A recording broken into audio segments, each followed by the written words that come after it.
The girl picked up some fruit and tried to leave without paying. Hey, the demon!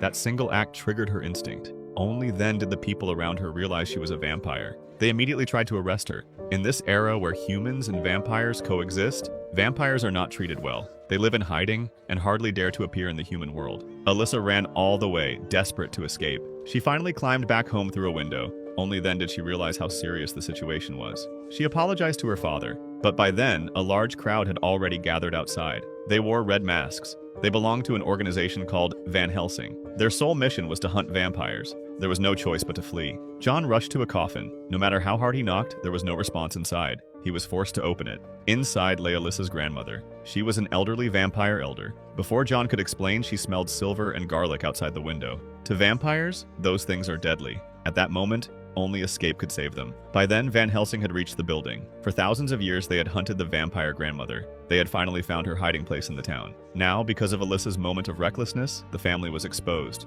To prevent disaster, the grandmother activated the ruby on her chest. She called for help from other vampire families. We have to go to the harbor. I do hope it's not too late. Then she set the curtains on fire to create chaos. She led the family in a desperate escape. But just as they reached the ground floor, Alyssa stopped. A blue light suddenly shone from her palm. Images flashed rapidly through her mind. The spark has awoken again. She had accidentally awakened Dracula, the first vampire. She had no idea why it happened. Separated from her family, Alyssa had no choice but to return upstairs and hide.